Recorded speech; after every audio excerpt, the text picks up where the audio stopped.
Insomniac Games' highly anticipated follow-up to Spider-Man may have had its release month leaked from one of its voice actors. Specifically, the voice actor of Venom seemed rather upfront about when in 2023 Spider-Man 2 would be arriving. Insomniac Games delivered one of the most well-received video game adaptations of a comic franchise with the release of 2018's Spider-Man. Praised for a narrative faithful to its source material, a passionately recreated New York City, and perhaps most importantly, web-slinging traversal and combat that felt fun and fluid, Spider-Man's critical reception hailed it as a new standard in comic book game adaptations. The 2020 follow-up, Spider-Man Miles Morales, expanded on Insomniac's successful formula, earning further praise as a smaller-scale adventure more akin to an expansion pack or spin-off than a full-fledged sequel, only fueling fans' anticipation for Spider-Man 2. Tony Todd, who is voicing the symbiote-infected, more aptly dubbed Venom for the upcoming Spider-Man 2 game from Insomniac, has announced via Twitter that the game will launch sometime in September.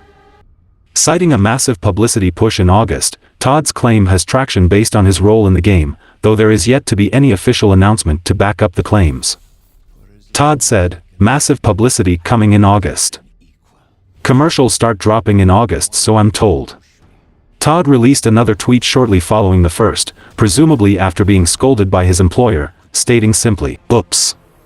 Whether Spider-Man 2 arrives in September or sometime later in the year, Insomniac has yet to back off its previously announced 2023 release date. Spider-Man 2 will be exclusive to the PlayStation 5 at launch, enabling Insomniac to take full advantage of the console's considerably advanced technology over the PlayStation 4.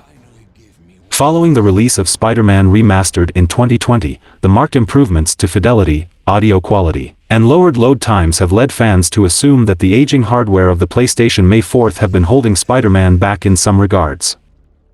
The sequel's exclusivity to the new console has gamers incredibly excited about the potential for a showpiece game that pushes the boundaries of gaming. Insomniac's recent run of well-received titles fortifies that speculation, as there are few studios that fans feel would be better entrusted to push the medium forward. However, it appears that Tony Todd is now trying to retract his statements regarding Marvel's Spider-Man 2's potential release date. Shortly after his initial leak, Todd released a few more cryptic Twitter posts that dismiss his claims as the result of jet lag or even an imposter briefly taking control of his account. In either case, he advised fans not to expect any more surprise tidbits about Marvel's Spider-Man 2 for the time being. Of course, some fans believe that this sudden about-face adds credence to Todd's previous reveal about Spider-Man 2 coming out in September.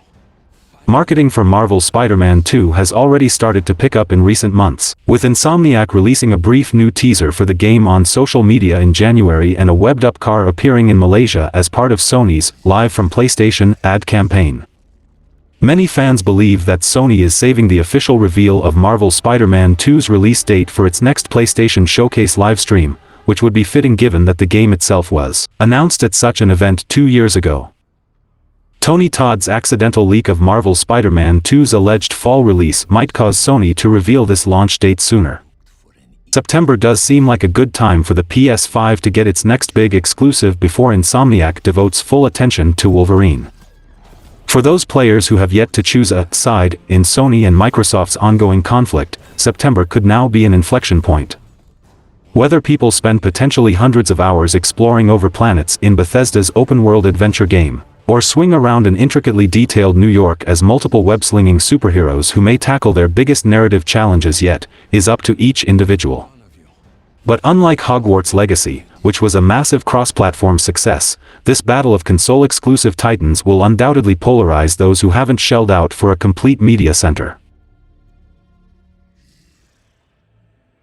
A new Castlevania game might be on the horizon, as suggested by a recent Konami trademark. This development arrives mere days after Konami acknowledged the fandom's pleas for a new Castlevania game following a fairly successful Dead Cells DLC that featured a crossover with the long-dormant franchise. Started in 1986, the Dracula-centric series is widely credited with popularizing the Metroidvania genre, whose very name is a portmanteau of Metroid and Castlevania. Though this specific genre isn't as prevalent in its purest form as it once was, many of its staples, exploration-focused gameplay driven by interconnected levels that open up as players acquire new skills, still permeate games to this date. And while some popular modern titles like From Software's Souls-likes and indie developers continue to carry the Castlevania legacy forward, the last mainline installment in the franchise was the 2014 Castlevania Lords of Shadow 2. The idea that Konami might be preparing a Castlevania comeback following a decade-long hiatus comes from a recently unearthed Project Zircon trademark that the company filed in Japan on March 7. Discovered by Jamatsu, the IP filing contains the typical video game software designation, although its only connection to the iconic series is that Zircons appear as a type of gemstones in some Castlevania games. Consequently, the very notion that this trademark might point to a new Castlevania installment is somewhat of a stretch, and even if it does, there's no guarantee a new title will be coming anytime soon. After all, fans are still waiting for Konami to do anything with a much less mysterious Zone of the Enders trademark that it renewed in 2020. Konami has been downsizing its traditional game development efforts in favor of a larger focus on arcades ever since its fallout with Hideo Kojima during the development of Metal Gear Solid 5: The Phantom Pain, which released in 2015. Some industry watchers predicted that the company might reevaluate this strategy once its pachinko ventures took a pandemic-induced hit due to the lockdowns. While this possibly Castlevania-related trademark and the recently confirmed revival of the Silent Hill series seem to suggest those predictions are now coming true, Konami's financial situation is actually better than ever, with the company posting both record revenue and profits for its previous fiscal year, which it ended over $550 million in the green. Regardless, seeing how the positive response to the recent Dead Cells DLC and the success of the Netflix Castlevania anime both suggest that the franchise continues to enjoy a cult following, a new installment in the series doesn't seem to be outside the realm of possibility. But what remains to be seen is whether the Project Zircon trademark is actually hinting at a Castlevania comeback, reinforcing this info with the previous information from my previous video, that a new Castlevania game will be getting revealed this year's E3 time. According to sources, not only has Sony already been working on the PlayStation 5 Pro for some time, but the upgraded PS5 console may well end up coming out in relatively short order, all things considered. While the notion of upgraded Pro consoles has been widely contested due to the unique circumstances of the current generation of gaming hardware, i.e. the silicon shortage pushing back the industry's transition from PS4 to PS5, the whole thing is still up in the air. It's curious to note that Sony mentioned PlayStation 6 in a recent argument against Microsoft's attempt to acquire Activision Blizzard, though there haven't been any official mentions of anything resembling a proper PS5 Pro device. In fact, some may feel that there's no need for one such upgrade, as most games are still coming out on last-gen consoles, too. According to Insider Gaming, however, a full-fledged Pro-tier upgrade to the current PlayStation should be coming sometime late in 2024. The website in question seems to be fairly certain about the veracity of this particular leak, going so far as to suggest that it's got more details about the purported console, though they will have to wait until a later date to release those. A different source told Insider Gaming that Sony has got plenty more in store for PS users this generation, which may end up having something to do with the company's in-zone line of gaming hardware, too. The new PS5 Pro leak also circled back to discuss the previously rumored PlayStation 5 with a detachable disk drive, underlining the idea that the two are supposed to be entirely separate devices. Since the specifics are still hazy, there's no way to tell what sort of performance uplift users may need to expect. To say nothing, of course, of the fact that it's possible that none of the rumored claims are true in the first place. Notably, it's worth pointing out that the featured information sits at odds with some previous leaks coming from Tom Henderson. Henderson claims that he had heard more about PS6 than PS5 Pro, which puts the new leaks in an odd light. Since everything rests on unconfirmed and entirely unverified information from secretive sources, it really could go either way at this point, and it's worth keeping a pinch of salt at hand about everything involved in these discussions. Once again, the only truly official bit of information about this entire matter is the aforementioned leaked PlayStation 6 release window documentation, which suggested that the next mainline PlayStation console wouldn't be out until 2028.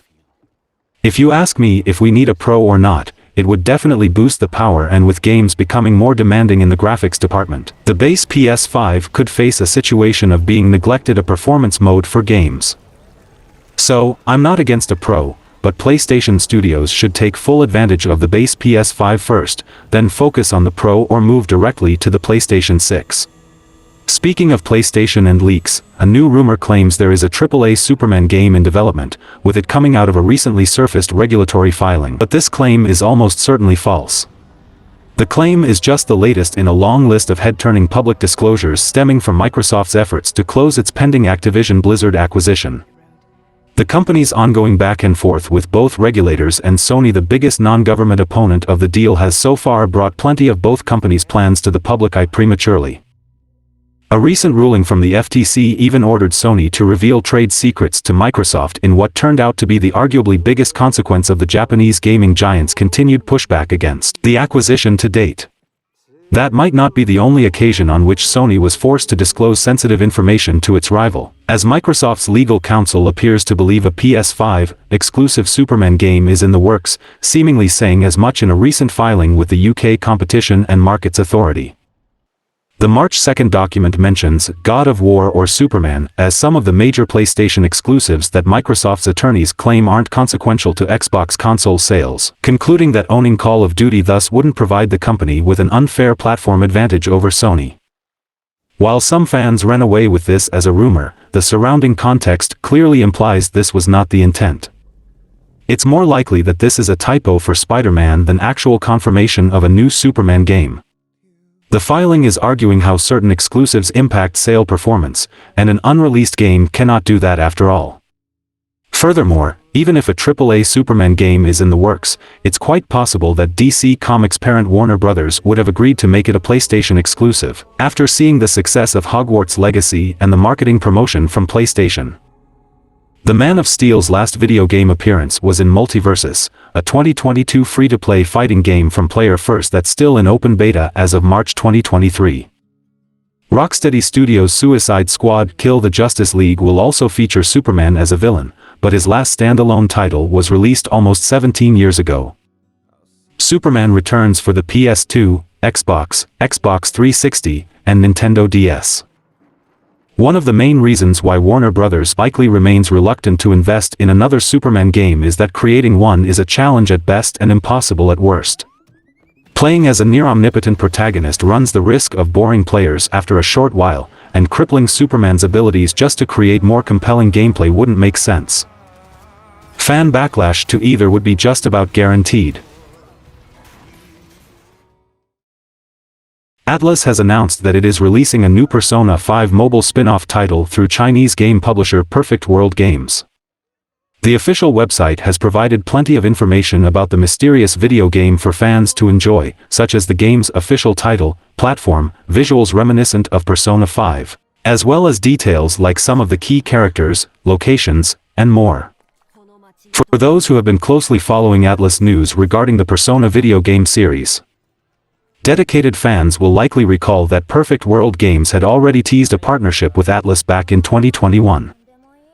However, all information about the teased mobile game had been scrapped shortly after. Now, close to 2 years since initial announcement, Atlus and Perfect World Games seem to have found the right time to make the official reveal the Persona 5 spin-off game for mobile devices. The new mobile game, called Persona Phantom of the Night, is indeed the title originally teased in 2021, which was then called Codename X.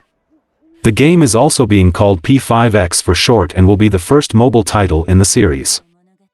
Understandably, it will take a lot of inspiration from the setting, gameplay, and features of Persona 5, and looks incredibly similar to the 2016 RPG. Especially considering it will be released for mobile devices. It even uses a lot of the red design elements found in Persona 5, which can be seen throughout the website and marketing materials. Though the official website is in Chinese, there is also an English-language announcement that will allow more fans to glean details about Persona Phantom of the Night. This includes information about the main character, side characters, the similar setting to Persona 5, and even a preview of the Persona series' Velvet Room Assistant. There are also a few trailers already available, each providing a more in-depth look into the story and gameplay of the mobile game. According to official news, development of Persona Phantom of the Night is ongoing, and the first beta test will happen on March 29. It's clear Persona 5 The Phantom X isn't meant to serve as a replacement for Persona 6, as it advertises itself as a free-to-play mobile title, which likely means it will include some form of gacha mechanics. However, from what has been shown of the game, it looks like it will faithfully adapt the core gameplay loop of Persona 5 to mobile devices. While it's not yet known how deep free-to-play content will run for this game, the gameplay shown so far has been promising, and a worldwide release would likely draw interest from series fans. The game looks to be set in Tokyo like the original Persona 5, but it will feature a new protagonist who is a second-year student at Kiba Academy. Along with this new protagonist, the characters Soa Arai and Luffy have also been revealed. Soa is a fellow second-year student and classmate of the protagonist, but Luffy is an anthropomorphic owl-like creature similar to Morgana. The game also features palaces like those of the original Persona 5, along with mementos, where Luffy appears to be able to turn into a car much like Morgana could. A brand new palace with a baseball theme was also shown in the reveal trailer for Persona 5 The Phantom X, suggesting one of the antagonists of the game will be a baseball player. In addition to these dungeons, a handful of other activities seem to be returning from the original game, such as school attendance, fishing, and the batting cages. Gameplay seems to remain the same as well, as the party members are each shown wielding personas in battle against series staple enemies like Pyro Jack. The protagonist wields the persona Janisek, while Soa and Luffy wield a Wilda and Rob Roy, respectively. Combat looks nearly identical to Persona 5, with players using their personas to target enemy weaknesses in order to down them and gain a chance for another attack. Although Igor and the Velvet Room are shown, it's not clear yet if and how Persona Fusion will play a role in this entry. There are a handful of other returning characters in Persona 5 The Phantom X, such as Airsoft shop owner Munehisa Iwai and the Dr. Tei Takemi. One final tease from the trailer shows Persona 5 protagonist Joker make an appearance, which is a great sign for the fan service this game will likely contain, but poses questions as to how the Phantom Thieves will play into this game's plot. There is still much to glean about the Phantom X, though its biggest question comes in whether the title will see an international release. The game is currently in development by Black Wings Game Studio, a subsidiary of Chinese publisher Perfect World Games, whose mobile repertoire includes quite the list of fantasy and sci-fi related titles. Both the Phantom X's landing page and recently released trailer feature Chinese subtitles, with no news yet on whether the game will be localized for other languages or even available in other regions entirely.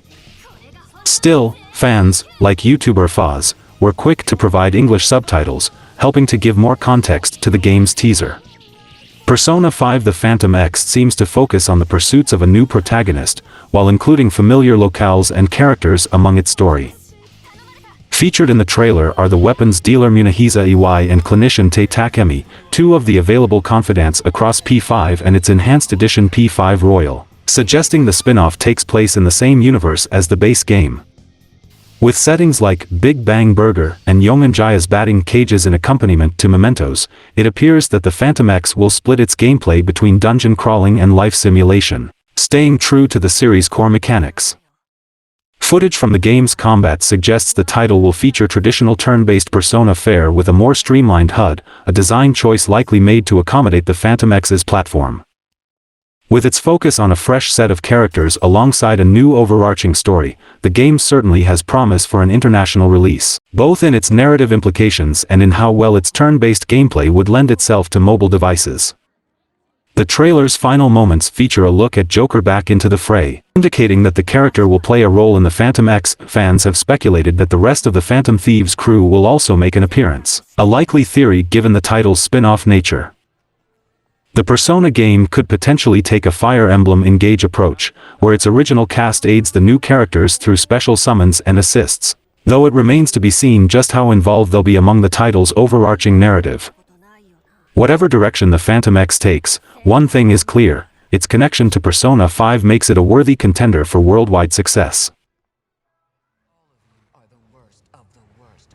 Publisher Warner Bros. Interactive has once again delayed Suicide Squad: Kill the Justice League, according to a new insider report.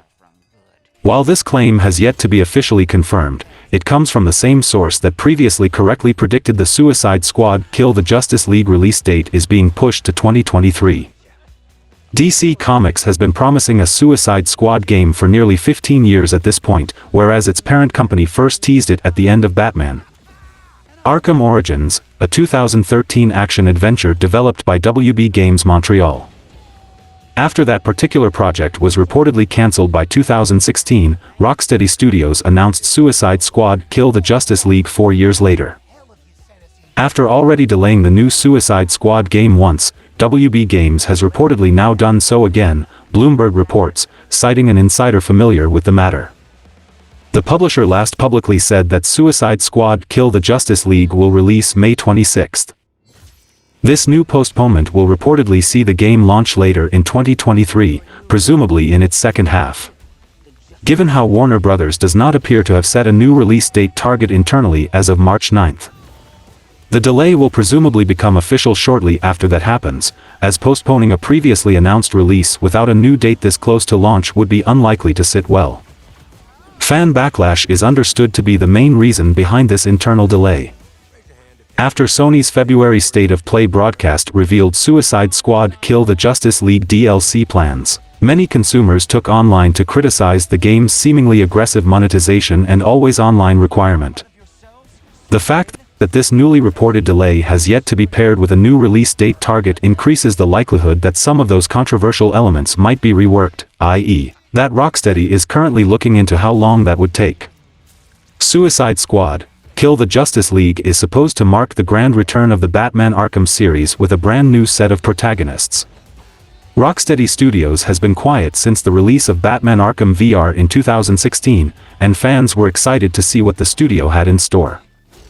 After months of anticipation and multiple delays, Rocksteady finally showed off an extended gameplay preview at the February 2023 PlayStation State of Play, and fans were very disappointed. The preview seems to have hit all the wrong notes. The game looks like DC's version of Marvel's Avengers instead of the epic next chapter of the Arkham series. There seems to be loads of live service mechanics, including a Suicide Squad battle pass, hordes of the same robotic enemies, multiple different currencies, and mandatory online PL. The cutscenes and story look strong, but the gameplay looks bland and forgettable. It looks like it is repeating the same exact pitfalls of previous AAA superhero ensemble games, and that is not what the fanbase wanted. While some fans were excited about what this delay could mean, it will probably not mean much. The studio is looking to polish the game so that it can have a strong launch, but the core Suicide Squad gameplay will not be overhauled. Schreier also noted that Rocksteady doesn't have a new release date in mind for Suicide Squad: Kill the Justice League yet, and that the game's development team has only been told that it will release later this year.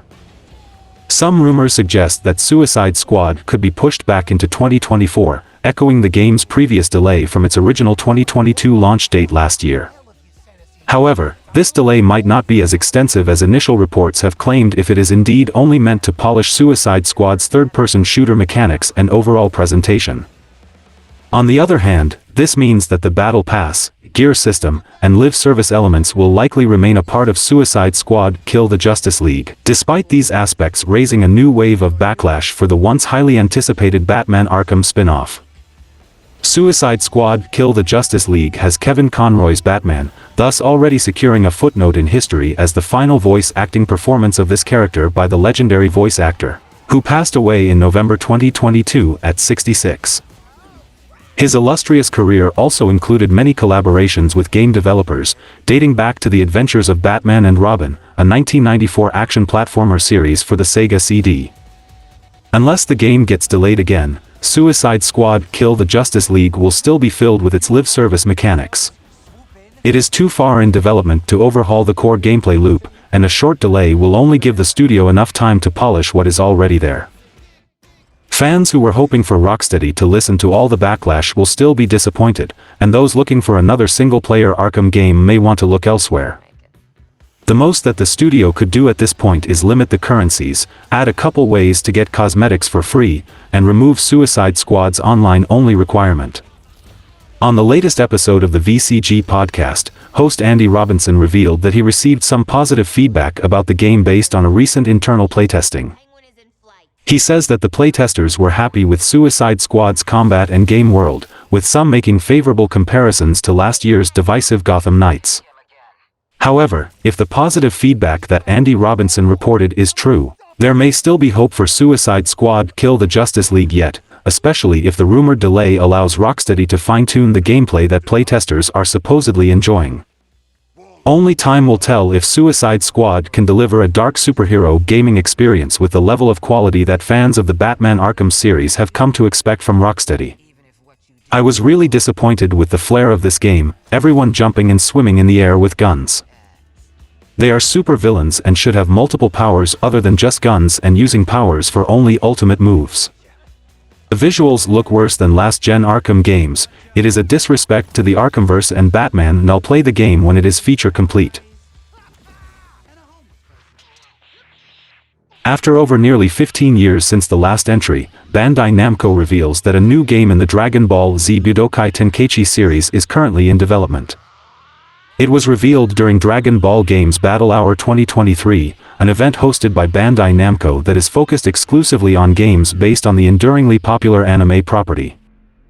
It included a tournament for Dragon Ball FighterZ, a card game tournament, and even occasional musical interludes with Hironobu Kageyama, the singer of many songs made for Dragon Ball Z. One of the biggest surprises that caught fans off guard was the announcement of a new Dragon Ball Z Budokai Tenkaichi game. For the uninitiated, Dragon Ball Z Budokai Tenkaichi is a series of 3D arena fighting games that were developed by Spike during the mid-2000s, which were released for both the PS2 and Wii. There were 3 games made for this subseries, with each game getting a bigger roster and the third game having the largest of the lot, containing several popular and deep-cut fighters in its roster. Besides a PSP spin-off, fans didn't see another entry in the series for several years, with games like Xenoverse taking up the reins as the de facto DBZ 3D arena fighter. With this in mind, it is no surprise that the announcement of a 4th game in the series after such a long absence was a big shock to nostalgic fans. The trailer started off with old footage straight from Dragon Ball Z Budokai Tenkaichi 3, where it showed off various special moves and transformations, such as Vegito, Super Saiyan 4 Goku, and Ultimate Gohan. It then cuts to Goku's transformation into a Super Saiyan, rendered in the same old graphics from the older games, before immediately switching art styles and having Goku power up not to a Super Saiyan state, but his Super Saiyan Blue form instead. This art style utilizes the same cel-shaded art style seen in Dragon Ball FighterZ, giving the game a sleek new anime look. Fans cheered at this reveal, with many on Twitter being similarly ecstatic to see a nostalgic franchise make a comeback. No gameplay was shown in this trailer other than Goku's transformation, which seems to be modeled directly after the scene where Goku transforms into Super Saiyan Blue during Dragon Ball Super Broly. The last Dragon Ball Z Budokai Tenkaichi game had one of the largest rosters in fighting game history, spanning across the original Dragon Ball Z, the DBZ movies, GT, and even Dr. Slump. This game seems like it will cover Dragon Ball Super, with it being too early to tell if the roster will be streamlined in size to include the popular picks, or will go out of its way to have some more obscure characters. Regardless, fans are already hyped to see more of this game. Hype levels for what many have dubbed Budokai Tenkaichi 4 are already immense. Unofficial Twitter posts announcing the game with its trailer have received over 100,000 likes within a day of being posted, and over 100,000 tweets were made within a few hours of the game's reveal. Even though they are over 15 years old and not available on modern consoles, Dragon Ball Z Budokai Tenkaichi still commands respect from the wider DBZ community. Amid a sea of licensed Dragon Ball titles, the Budokai Tenkaichi trilogy can be trusted to look great, sound great, and provide fan service the likes of which few other Dragon Ball products can muster. Most of the iconic voices that fans know and love are back, and each game is full of characters interacting with each other and exchanging all sorts of banter, insults, or surprise compliments. The roster picks alone get incredibly granular, with Budokai Tenkaichi 3 being known for reaching back not only into different Dragon Ball eras, but for bringing in minor one-off characters alongside the Akira Toriyama-made Dr. Slump lead role. Levels of fan service were reached that exceed any other licensed Shonen Jump title, and recapturing that is no small endeavor. Years of nostalgia have built the Budokai Tenkaichi series a pedestal that newer titles have needed different strengths to match. In the past decade, Dragon Ball Z Arena fighters have regained some legitimacy through the wildly popular Xenoverse titles, largely owing to their RPG story modes and MMO elements. Adding on to that, dreams of a truly competitive 2D Dragon Ball fighting game have finally been realized in Dragon Ball FighterZ. Having MMORPG and traditional fighting alternatives taken care of lightens Budokai Tenkaichi 4's load, but they also make BT4 easier to dismiss if it doesn't live up to expectations. One of the biggest features of the Budokai Tenkaichi series was the attention to detail given to the stages, and the fact that most major environments in the stages were destructible. Players could final flash their opponents through mountains and whatnot. However, perhaps due to technological limitations of the time, the interactable environments didn't actually do much or feel right. A big change to make, which is a must, is making the destructible environments carry some weight. The force used to punch through a building should have some weight. It should leave visible marks on the opponent and perhaps even do additional damage at the cost of an energy bar. The popularity of Dragon Ball FighterZ will be hard to contend with, and Dragon Ball Z Budokai Tenkaichi 4 has some large expectations placed on its shoulders.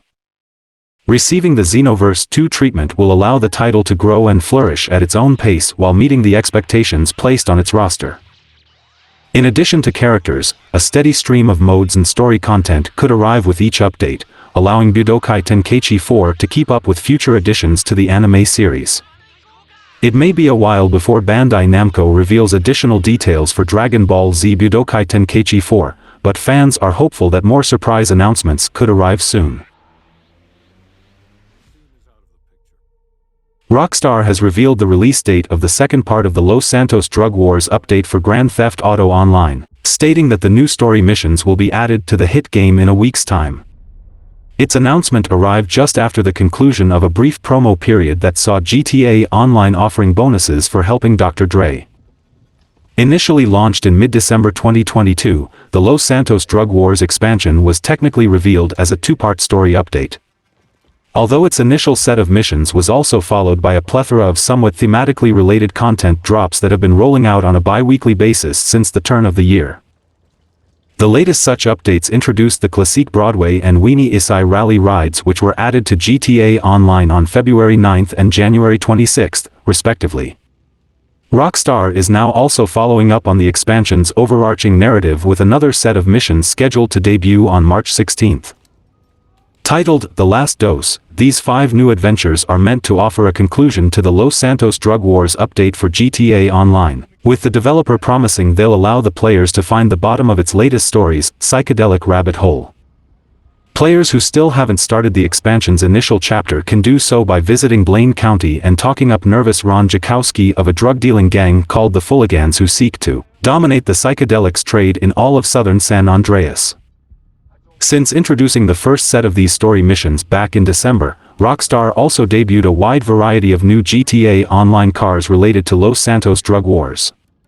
The Last Dose chapter will mark the end of this expansion, but fans likely won't have to wait too long for new in-game content. While the game is pushing 10 nowadays, not only has it enjoyed a consistent stream of new content since release, but it's also nowhere close to getting replaced, with recent reports suggesting GTA 6 and, presumably, a follow-up on GTA Online won't be out before late 2024 at the earliest.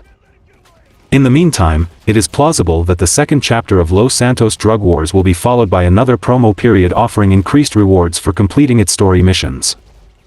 After all, the December update followed a similar pattern, as did many GTA Online expansions before that. Nightdive Studios, the team behind the upcoming System Shock remake, announced that the game will not make its previously promised March 2023 release window. The System Shock remake has suffered something of a hellish development cycle, with this recent 2-month delay coming as the latest disappointment to fans of the classic cyberpunk title. Development on the remake was originally announced in 2015, only for the team to then announce in 2018 that development on the game had to be restarted from scratch. Following a lengthy Kickstarter campaign, the System Shock remake was expected to be completed by sometime in 2020. After failing to meet this target, a tentative release window of late 2021 was announced. The game was then pushed back to 2022, then again to March 2023. Now a further 2-month delay has befallen the project, with Nightdive Studios announcing that the System Shock remake will now release on May 30, 2023 for PC. The statement also specifically highlights the game's PC release on May 30th. This is because the console versions of the remake are not expected to be released until later on in the year. Nightdive Studios has promised that the remake will come with a plethora of new features. Some of the new components of the game that have been previously announced include brand new enemy types, fresh voice performances, a new hacking system, upgraded high-definition visuals, an updated control scheme, an updated UI, and a new dismemberment mechanic which will undoubtedly come in handy when dispatching enemies. While there is no doubt that it will have taken the team a great deal of time to implement and perfect all of these new mechanics, it was stated by the studio via a Kickstarter update in early 2022 that the game was playable from start to finish. Recent years have seen the release of several of critically and commercially successful remakes of games from decades ago. Capcom's upcoming Resident Evil 4 remake is highly anticipated by both fans of the original RE4 game, as well as fans of more contemporary Resident Evil titles. Additionally, EA released the Dead Space remake at the beginning of this year to near universal praise, and since that release, many have wondered whether EA will proceed with adapting the sequels in the Dead Space series.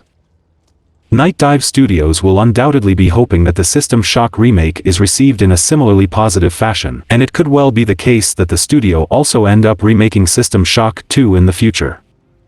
However, it may not be able to work on any System Shock titles beyond that despite critical acclaim received from across the industry. This is owed to the fact that the Chinese conglomerate Tencent acquired the rights to develop the long-dormant System Shock 3 last year. Nightdive Studios, the developer of the upcoming remake of System Shock, announced that it is being acquired by Atari. Nightdive Studios has previously worked with a number of publishers through its development of several remasters of classic FPS games such as Doom 64 and Power Slave.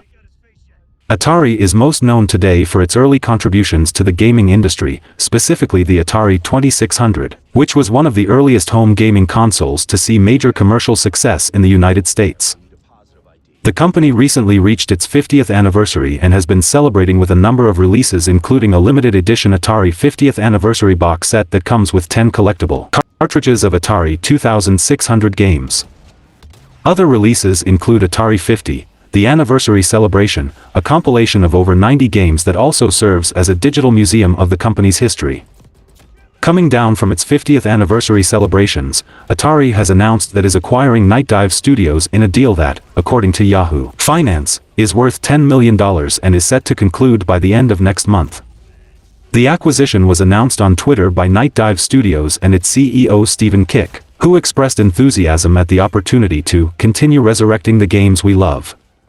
Nightdive Studios has teased that it's working on more FPS remasters, as the developer is best known for its remasters of classic FPS games such as Quake and the Turok series. The announcement on Twitter has gotten mixed responses from fans, with many wondering what this means to the development of the recently delayed System Shock remake or future projects from Nightdive. A consistent talking point from gamers was many asking when the studio would be providing an update for Blood Fresh Supply, something that many fans have been waiting for. CEO Stephen Kick responded to one comment by jokingly saying that the acquisition will allow the studio to finally patch Blood Fresh Supply.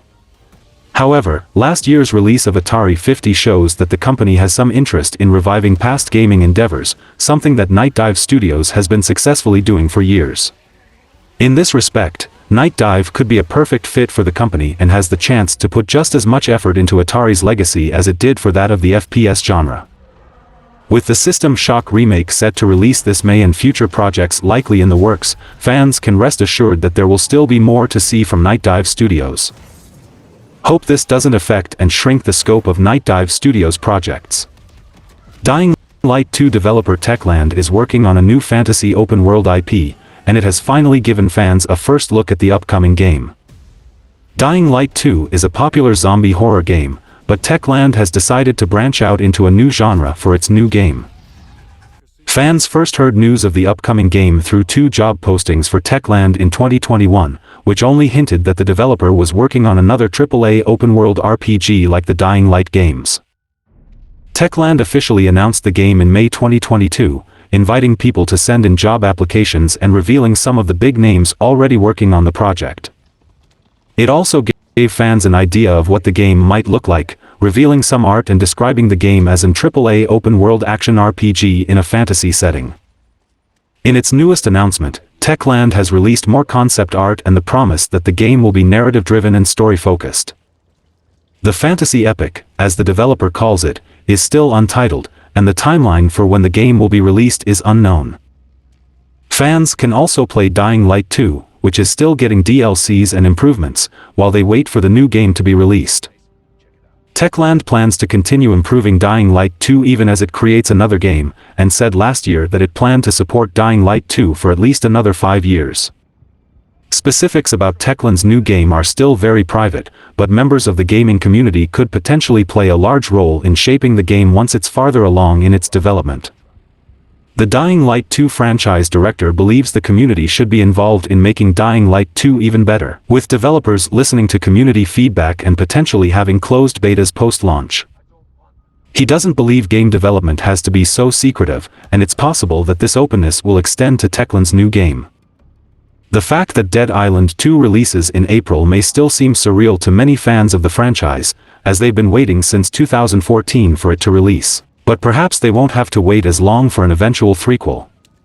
The reason for the long wait is no secret. The game had been passed from Jaeger Development to Sumo Digital over the years before settling into place at Dambuster Studios, where it's been in development for 4 or so years.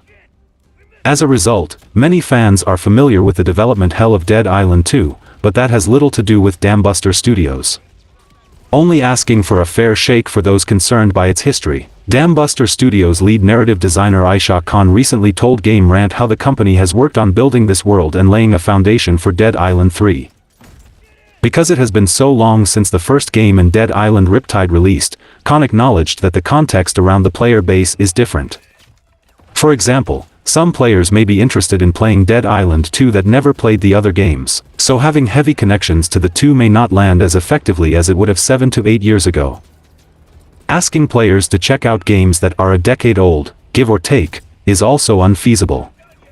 So, there are no major connections between Dead Island, Riptide, and Dead Island 2, but there are world-building hints, Easter eggs, at least one character, and more.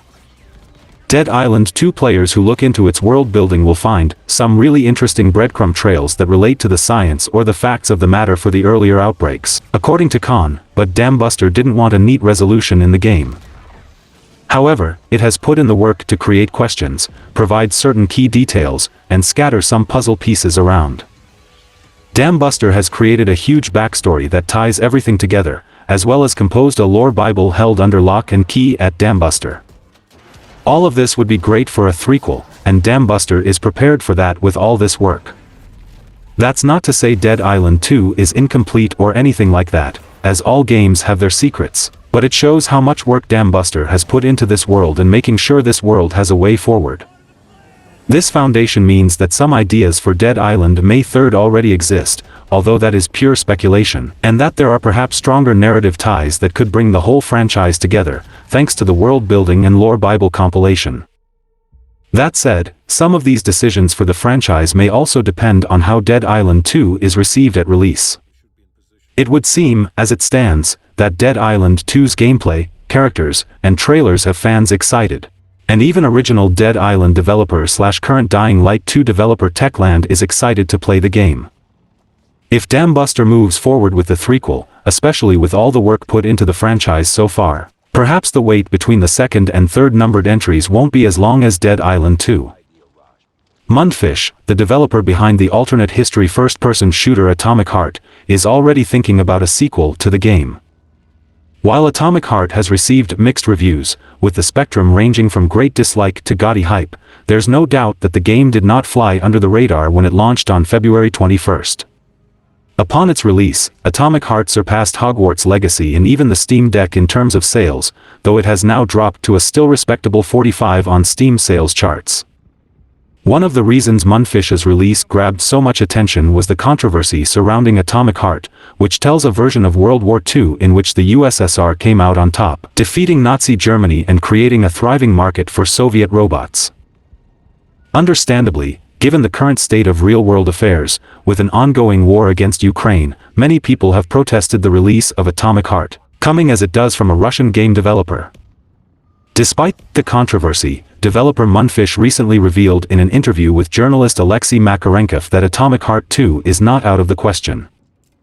When Makarenkov asked about a potential sequel to the Bioshock-esque Atomic Heart, the developer responded that a follow-up is already planned. However, fans shouldn't expect to see the end result for a while because Mundfish has been busy releasing updates for Atomic Heart, and the developer is also currently working on DLC for the game. Though a first-person shooter at its core, Atomic Heart offers a few things like puzzles and crafting to give players a break from the action. In addition to main story missions and side quests, there are testing grounds, which serve as the game's optional dungeons, where gamers can track down blueprints for weapons and upgrades. There are also RPG elements that allow players to customize their play style, with skill trees for different abilities and character improvements.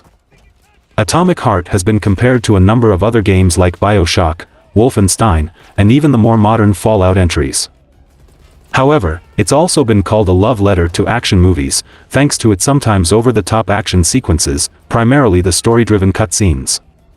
Either way, fans of any of those franchises or genres will likely find something to enjoy in Atomic Heart, although it does have a fair number of glitches that occasionally interrupt the gameplay. Hopefully, Mundfish will continue to release patches and updates that will make those issues a less common occurrence, and perhaps the aforementioned DLC will present a smoother experience from the start. In the ideal scenario, the lessons learned from Atomic Heart, which is the studio's first release, will help Mundfish create an even more creative follow-up. Now that Hitman 3 has been rebranded and re-released as Hitman World of Assassination, IO Interactive has confirmed that the studio is done with the franchise for the time being. The series' latest trilogy of games has gone through a fairly rough development period, even going so far as to try launching new levels as episodic sandboxes. But now that the dust has settled, things are finally looking up. In fact, the release of Hitman World of Assassination was essentially the biggest content update that Hitman 3 had received up until then.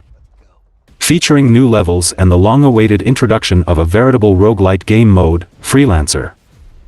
IO Interactive managed to re-establish the IP as the pinnacle of the social stealth gaming genre, and its staff is now ready to move on to different projects. With the studio hard at work on an all-new 007 title and an unannounced fantasy role-playing game, it would seem that most of its production capacities are being directed to entirely new ventures instead of sticking with Hitman. In a recent interview with Eurogamer, the chief creative officer and co-owner of IO Interactive, Christian Elverdam, said that the Hitman franchise is a little bit on hiatus.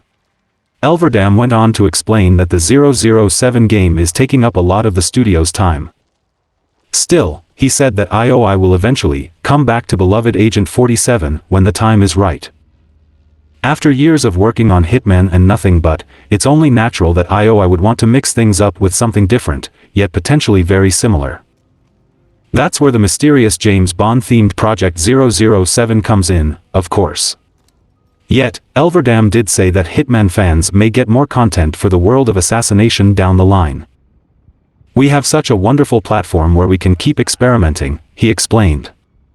While Elverdam's hints are far from being any kind of hard confirmation, it is evident that the very nature of Hitman World of Assassination lends itself rather well to late content updates and standalone missions. The launch of Hitman 3's Ambrose Island is a prime example of this being the case, as the level fit right into the game even though it was added after the main narrative got wrapped up.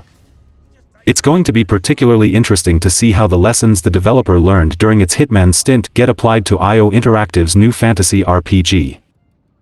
Whereas many of the systems and features present in Hitman can transition well to a game starring James Bond, the same won't necessarily be the case with a fantasy RPG.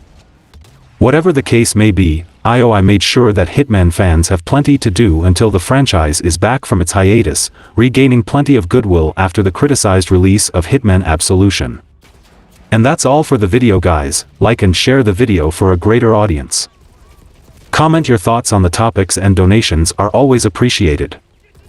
Subscribe to the channel and click the bell icon, and until then, from SMPV, it's goodbye.